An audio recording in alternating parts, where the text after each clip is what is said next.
परिवार के सबसे वरिष्ठ,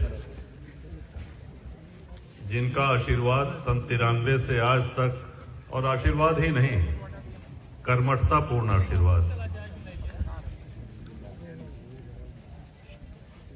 मिलता रहा है।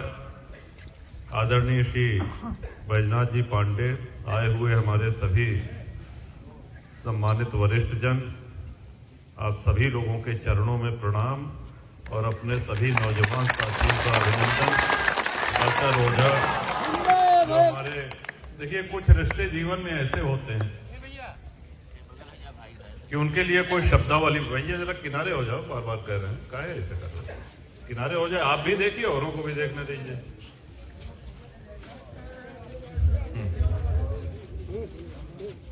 आप लोग को प्रेस कॉन्फ्रेंस में अलग से समय दे दिया जाएगा, कोई ऐसी बात नहीं। खोद खोद के सवाल पूछिएगा जो पूछना चाहते। सबका नाम लेंगे तो समय कम पड़ जाएगा। प्रभु श्री राम की बहुत बड़ी कृपा है और हमारा बहुत बड़ा सौभाग्य कि आप सभी लोग आशीर्वाद देने के लिए स्वयं यहां पधारे हैं। बहुत बड़ा सौभाग्य।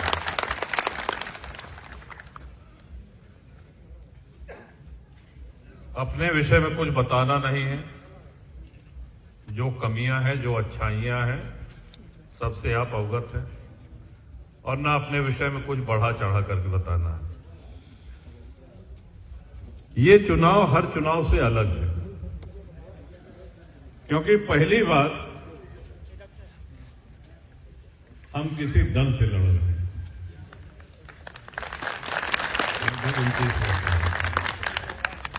और ये दल आप ही का बनाया हुआ है, आप ही की अनुमति से, आप ही के सुझाव से बना है। बल्कि जब ये हो कि सूची जारी होती है तो डॉक्टर साहब कहें कि कुंडा से आपका नाम फाइनल किया जाता है, तो गोपाल जी कहें कि मैंने अभी रोक के फाइनल करेंगे, देख लें कोई और अच्छा प्रत्याशी हो तो हम कहने बिल्कुल देख लें, पार्टी हित में अगर करो, हमसे बेहतर प्रत्याशी मिले तो हम न लड़ा, वही समर्थन हम करो। ये सर एक लंबा सफर हम लोग तय करें, इसमें धूप भी, इसमें छांव भी, इसमें संघर्ष भी, इसमें विश्राम भी, इसमें वरिष्ठ जनों का आशीर्वाद भी, इसमें नौजवानों की ऊर्जा, उनका संबल भी। ये सारी चीजें इस उतार चढ़ाव भरे इस यात्रा में ये सहयात्री रहे हैं, जो जिसको जीवन कहते हैं। और आपकी कृपा से, आपके आशीर्वाद से कभी न दैन्यम न पलायनम, हर परिस्थिति का मुकाबला पूरे साहस के साथ और आपके आशीर्वाद के साथ किया। क्योंकि संघर्ष उस बात के लिए किया जो सही था। जैसे डॉक्टर साहब ने कहा, ये सही बात है कि मायावती जी की सरकार उस समय अल्पमत में थी, और यही वजह था जो अपना बहुमत सिद्ध करना नहीं चाह रहे थे। हम लोग का ये था कि अगर बहुमत है तो राज करिए, और बहुमत नहीं है तो गद्दी छोड़िए। तो ऐसी स्थिति में एक लंबा संघर्ष चला। बाकी वो प्रसंग दोहराने की आवश्यकता नहीं है, लेकिन उसमें सबसे रुचिकर एक दो प्रसंग ऐसे हुए। जो पहला मुकदमा कायम हुआ वो ये हुआ कि साहब अभी गिरफ्तारी नहीं भय, तो एक फल विक्रेता के द्वारा एक एफआईआर की गई कि राजा भैया और उनके पिताजी गाड़ी से जा रहे थे, और उस गाड़ी में 2-3 और लोग बैठे थे, जो बाद में अज्ञात में वो डॉक्टर ओझा थे और गोपाल जी थे। तो आधा दर्जन केला और 1 किलो संतरा, एका जमुना ही हुआ कि खाया जाए। तो फल वाले से हम गए, हमने लिया, और जब उसने दाम बताया उसका, तो उतनी बात पे हमने पिस्टल निकाल के तान लिया कि हिम्मत कैसे पड़ी तुम जो है केला और संतरा का, तुम मुझको पहचानते नहीं हो, और मैं जहां से चाहता हूं, जिस दुकान से चाहता हूं जो चीज, वो उठा लेता हूं। और अगर कोई दुकानदार पैसा मांगता है तो उसको गोली मार देता। ये लिखा पढ़ी में तहरीर है। तो इस तरह ये एक संकेत था कि ये बहुमत की मांग करना छोड़ दो, नहीं तो ये पृष्ठभूमि तैयार की जा रही है। हम समझ गए कि भेजे की तैयारी करता है, तो उस दिन हम क्या करें, हम अपन 2-4 कुर्ता पैजामा चड्डी बनियान टूथब्रश टूथपेस्ट तौलिया साबुन तेल कंघी सब अटैची में पैक करके कि कब चले के पड़े, तो ये सब तैयार रहा। 4-6 दिन बाद इस तरह के 1-2-4 और मुकदमे कायम हुए और उसके बाद तो झड़ी लग गई। खैर, लेकिन एक ये विश्वास था कि जिस तरह से समूचे प्रदेश की जनता का आशीर्वाद ये मिला, सम्मानित जनमानस ने हमारे उस संघर्ष को सही माना। किसी भी जनप्रतिनिधि का सबसे बड़ा गुण कह लीजिए, ये सबसे बड़ा कर्तव्य कह लीजिए, ये होना चाहिए कि वो जनसुलभ हो। हमेशा से हमारा ये मानना रहा है। गरीब से गरीब जनता, मजदूर किसान वर्ग जिनकी कोई सुनने वाला नहीं है, और संपन्न लोग, कहीं पुलिस उत्पीड़न हो, कहीं प्रशासनिक अधिकारी उनकी न सुने, वो कहां जाएं, वो किसके पास जाएं। ऐसे में उनको आवश्यकता पड़ती है अपने जनप्रतिनिधि, अपने विधायक, अपने सांसद से मिलने की। साहब न्याय हो हमारे साथ, गलत ना हो, और यही करने का प्रयास करते हैं। दो पक्षों में अगर विवाद है तो सदैव हमारा ये प्रयास रहता है कि इन विवादों को शांत करें। कोर्ट कचहरी के चक्कर में या थाना पुलिस के चक्कर में 20 साल मुकदमे लड़ेंगे, समाधान नहीं होगा। तो आप ही लोगों के माध्यम से, गांव के वरिष्ठ जनों, गांव के बुजुर्गों के माध्यम से इन विवादों का हल, और इतने वर्ष का अनुभव ये बता रहा है कि ये एक बड़ी सफल प्रक्रिया है और जनता द्वारा पसंद की जाती है। बहुत से लोगों ने अपने विचार रखे और सम्मानित ब्राह्मण वर्ग का हम हृदय से आभार व्यक्त करते हैं। और आपको श्रेय क्या जानता है, जानते हैं? अगर आज भारत में श्लोक है, संस्कृत है, संस्कृति है, स्तोत्र है, वेद पुराण उपनिषद पढ़े जाते हैं, उनका अनुसरण होता है, वो पढ़ाए जाते हैं, तो इसका पूरा पूरा श्रेय आपको और आपके पूर्वजों को जाता है। नहीं तो भारतीय संस्कृति, भारत एक संस्कृत विशेष, एक बड़े अंग्रेज लेखक ने लिखा कि साहब oldest living civilization in the world, विश्व की प्राचीनतम जीवित संस्कृति। मतलब चाइना भी है, ये है, वो है, तमाम देश हैं, वहां भी आबादी रही होगी आज से 10-20 हजार साल पहले, लेकिन उनकी संस्कृति पूरी बदल गई है। हमारा यह सौभाग्य है कि आपके पूर्वजों के कारण और आज आपके कारण शिशु के जन्म से लेकर और व्यक्ति के अंतिम संस्कार तक जो जो प्रक्रियाएं अपनाई जाती हैं, जो जो संस्कार अपनाए जाते हैं, आज से 10,000 20,000 वर्ष पूर्व भी वही संस्कार अपनाए जाते थे और वही परंपरा आज तक चली आ रही है। आप इस महान परंपरा के संवाहक हैं, इसमें कोई अतिशयोक्ति नहीं है। और आपके बाद आपकी अगली पीढ़ी इसकी संवाहक बने, ये ईश्वर से कामना है। चुनावी भाषण इसके सामने बहुत छोटे हो जाते हैं, कभी ये नहीं। और हम सभी लोग सौभाग्यशाली हैं कि अवध की भूमि में जन्म मिला है, गंगा मां का तट है, भगवान श्री राम का राज्य है, तो ये अपने आप में बहुत बड़ा सौभाग्य है। जब कुंभ लगा था तो हमारे कुछ मित्र दक्षिण भारत से आए थे, तो बड़ी इच्छा रही उनके नहाए, कल्पवास तो नहीं लेकिन अल्पवास करे रहे 15 दिन के। तो जात की यहाँ से गंगा चल रहे हैं, सबे ले जाते हैं। तो हुआ जो नहाए, वो बताएं भैया गांव में पता चल गया था कि हम त्रिवेणी स्नान करके माघ मेला दर्शन करके आ रहे हैं। कहें बड़े बुजुर्ग आकर के हमारे पांव छूने लगे कि गंगा नहा के आए हैं जमुना। तो कहता साहब एक ढक्कन जो है कुछ दे दीजिए ताकि अंतिम समय के लिए हम रख लें। तो इतना महत्व मां गंगा का दक्षिण भारत में है, केरल में और कर्नाटक की बात ये हम बता रहे हैं आपको। हम तो वे कितना सौभाग्यशाली है, जब चाहे तब नहा लिए। और अगर भौगोलिक दृष्टि से भी देखें, थोड़ा रांची से हट के बात करते हैं, रांची से तो भौगोलिक दृष्टि से भी देखिए, ऐसे प्रांत ऐसे प्रदेश हैं कि जहां सूखा पड़ रहा है, 20 किलोमीटर से पेयजल आ रहा है या टैंकरों से पानी भिजवाया जा रहा है।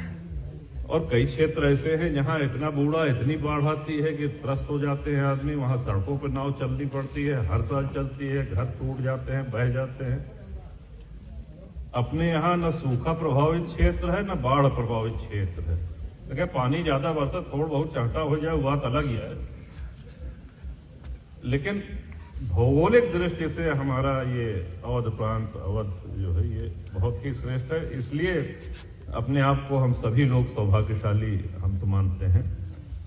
और जितने भी हमारे सम्मानित वक्ता, हमारे सभी सहयोगी, इन्होंने अपने विचार रखे, उन सब के प्रति मैं आभार।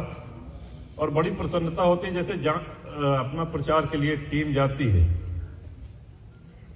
लौट के आओ तो कहा थे कि आज फलाने गांव में अगर है 4-5 जने हुआ मिलन और कहें कि आज तक तो राजा भैया को वोट नहीं दिए, लेकिन अब की पक्का दे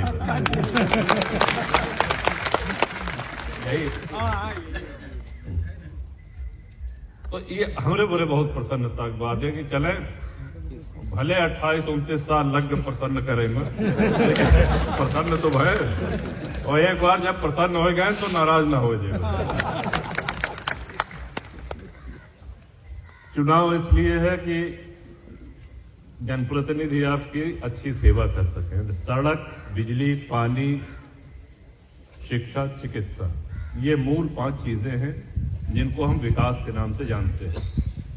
लेकिन इसके अतिरिक्त जनप्रतिनिधि का एक बहुत बड़ा दायित्व होता है कि हर सुख दुख में अपने सम्मानित मतदाता क्षेत्र की जनता के साथ खड़े रहना, उनके साथ कोई अन्याय न हो पाए, कोई शोषण न हो पाए, उनको कोई अपमानित न कर सके, और उसके लिए चाहे जितनी बड़ी लड़ाई लड़ना पड़े, वो लड़ने में न तो पीछे है और लड़ने से गुरेज भी नहीं है। वैसे तुलसी बाबा के होत रहे तो अब ढेर जन कहा कुछ लोग उल्टा सीधा बोल रहे हैं। देखिए ये हर चुनाव में होता है। पार्टी के प्रत्याशी का दायित्व होता है वो अपनी पार्टी का मैनिफेस्टो बताए, अपनी पार्टी का एजेंडा बताए। इधर इनके समय में विकास नहीं हुआ, सड़कें डामर की बनी थी, हमारी सरकार आएगी तो हम सोने चांदी की सड़कें बनवा देंगे। इंडिया मार्ग का नल तो लगा है लेकिन इसमें रत्न जड़ित नहीं है। तो हमारी सरकार आई तो हमारे हीरे मोती जवाहरात ये सब आश्वासन दें, भले पूरा करें न करें तो कुछ तो दीजिए, लेकिन वो सिर्फ हमारी बुराई तक ही केंद्रित होकर के रह जाती है। और ये कोई एक प्रत्याशी की हम बात नहीं कर रहे हैं और किसी एक चुनाव की बात नहीं कर रहे हैं। हमेशा आपने देखा होगा कि भाषा की गरिमा और मंच की मर्यादा अपने पूरे राजनीतिक जीवन में हमने आप सबके कारण, आप सबके आशीर्वाद से ये सद्बुद्धि रही है कि बहुत बचा के चले हैं। और बस यह है कि बर्दाश्त करत है, कहां स्वभाव न कुलहि प्रशंसी, काला हूं डर न रण रघुवंशी।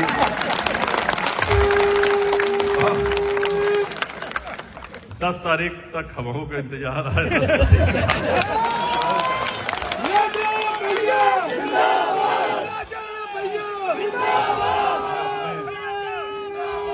सभी छोटे भाइयों से, सभी नौजवान समर्थकों से भी हम चाहेंगे कि धैर्य के मामले में वो मेरा अनुसरण करें। धैर्य के मामले में अनुसरण करें। देखें असल में बात क्या है कि तिरानवे साहब कुंडा फट जाएगी। आप लोगों ने देखा होगा कुंडा को कैसा हाइप करके बता देते हैं कि साहब कुंडा में जाओ ना है नरभक्षिए रहा थी खाई गई है तो ये कह दी है तो वो कह दी है। हर चीज कितनी चीजों की शुरुआत अपने हाथ से हुई। जो लाल गुलाबी पर्चा दिया जाता है इसका आविष्कार कुंडा में हुआ। इसने पहले कहो नहीं रहा, कहीं नहीं रहा, कभी नहीं था। ये जो सेंटरों पे बोरा धर के और एलएमजी ऊपर लगा के ऐसे जैसे मतलब पता नहीं। अच्छा, कुंडा का चुनाव हमेशा शांत रहा है, कभी हिंसा नहीं हुई, कभी नहीं हुई। लेकिन ये तत्व जो ऐसे आ जाते हैं, हर चुनाव में ऐसे दो चार अराजक तत्व आ जाते हैं कि अधिकारी पहले मतलब उनके ही ज्यादा जाऊं नवजा के कुंडा जाता ही पता नहीं कहा हो जाए, पूरी पब्लिक हमको मार डाएगी खाए डाएगी कहा हो जाए। ये एक छवि धीरे धीरे धीरे करके कुंडा से वो कलंक अब दूर हो रहा है। क्योंकि ऐसा हुआ है कि कई अधिकारी ऑब्जर्वर बन के आए हैं, उनके अगर कोई बैचमेट हैं जो हमारे परिचित हैं, उन्होंने कहा कि जरा देखे रहिएगा, गए हैं तो हमका कहा देखे रहा को नहीं देखे रहा ठीक ठाक। तो ये ऐसे कई लोग। तो एक तो कोई अपने क्षेत्र को बदनाम न करे, अगर नाम नहीं कर सकता है तो बदनाम न करे। और रही बात नाम की, तो प्रतापगढ़ के बाहर जब आप जाएं, दिल्ली बंबई भारत के किसी कोने में, हो सकता है हमारी इस बात से आप सहमत हों कि कुंडा के नाम बढ़ाए नहीं हर जगह। और ये कुंडा की एक और रिकॉर्ड है, एक और कीर्तिमान, एक और जहां हर बार आप बढ़े हुए मार्जिन से जिताते हैं, प्रदेश में सर्वाधिक मार्जिन से जिताते हैं, वहीं अब बाकी वैसे चुनाव में आप देखिए कि ढूंढना पड़ेगा किसी को कि आप सर्वाधिक मतों से कौन जीता, कहें बुलंदशहर की फला सीट पे ये जीत गए साहब, और कौन अब की बलिया की फला सीट से फला साहब जीत गए, उनका इतना मार्जिन रहा। लेकिन लगातार 6 बार ये कीर्तिमान स्थापित करने का रिकॉर्ड सिर्फ और सिर्फ कुंडा का है। और इसके साथ ही एक और रिकॉर्ड है कि हर विधानसभा के चुनाव में जो भी प्रत्याशी आए हैं उनकी आप सबने हमेशा जमानत जब्त करा करके यहां से भेजा है। यह भी परंपरा है, उसके बाद जमानत नहीं बताया। तो सारा चुनावी परिदृश्य आपके सामने है। आपकी पार्टी के प्रत्याशी कई जनपदों से लड़ रहे हैं, हर जगह जाना पड़ रहा है और प्रयास है कि हर विधानसभा में पहुंचे। तो ये बड़े अगर बहुत ना आ पाई तो क्षमा करिए। ये चुनाव आपके आपन आए, आपके आपन दल आए, आपन चुनाव समझ के एका लड़े, एका देखें, जो समझ में आवे वैसे करें। हम बहुत बतावे लायक नहीं ना आपके कि ये करें वो करें। आपके सुझाव, आपका चिंतन, आपका मार्गदर्शन सदैव हमारे लिए बहुमूल्य रहा है, उस पर हम चले हैं। और बहुत सी ऐसी सीटें हैं जहां जनसत्ता दल के प्रत्याशी विजय की ओर अग्रसर हैं आप सबके आशीर्वाद से। और इतने कम समय में एक बार पुनः अगली पंक्ति से बैठे हुए, पिछली पंक्ति में खड़े हुए आप सभी सम्मानित परिवारजनों को, सभी वरिष्ठ जनों को हमारे सादर प्रणाम। और एमा कोनो कहा की आवश्यकता नहीं न, जब कोनो सेवा की आवश्यकता हो, जब कोनो काम निसंकोच आवे, यहाँ पे घर आए, इतने वर्षों का नाता है। हाँ, एक चीज और पत्रकार बंधु आजकल पूछते हैं, वो आप लोग आए हैं कि साहब बदलाव हो रहा है क्या? बदलाव देखिए, बदलाव किसका होता है? बदलाव सांसद विधायक का होता है, परिवार के सदस्य का बदलाव नहीं होता भैया। तो आज भाई तो आज जो है पिछले 15 साल से है तो एक बदल दे, नवा भाई बनाओ। बेटुआ पिछले 20 साल से है, बदल दे, अब नवा बेटुआ लिया हो। कहीं चाचा इतने साल से है, बदल दे, नवा चाचा लिया हो। तो ये बदलाव नहीं होती है। ये परिवार है और विश्व का सबसे बड़ा परिवार। आजकल इंटरव्यू देखा रहे तो सब परिवार मतलब टीवी वाले आप लोग साहब बदलाव होगा क्या? और बाबागंज की स्थिति भी बहुत अच्छी है। कुंडा के बारे में हनुमान जी महाराज सामने आए, उनका साक्षी मान के आपसे कहा था कि कोनो नेतागिरी वाला भाषण नहीं। जितना हम सोचे रहे कि कुंडा अच्छा रही, उससे कहीं अधिक अच्छा कुंभ का विकास है। एक बार पुनः हमारे सबके अगुआ आदरणीय बैजनाथ बाबा को सादर प्रणाम करते हुए और बजरंगबली से कामना है कि जब अगला चुनाव विधानसभा के आवे तब वो आप यही तेरा आशीर्वाद दे हमें और हम सबके बीच में मौजूद रहे। और धन्यवाद डॉक्टर साहब हमारा टिकट करने के लिए, हमको प्रत्याशी बनाने के लिए, और सभी को हमारे सादर प्रणाम। आज योजना ये है कि बिहार और बाबागंज में सब कार्यालय पे जाके वहां की रिपोर्ट लेनी है, तो स्वल्पाहार जलपानों की व्यवस्था है, तो कृपया ग्रहण करें। इन्हीं शब्दों के साथ एक बार पुनः आपको सादर प्रणाम। राजा भैया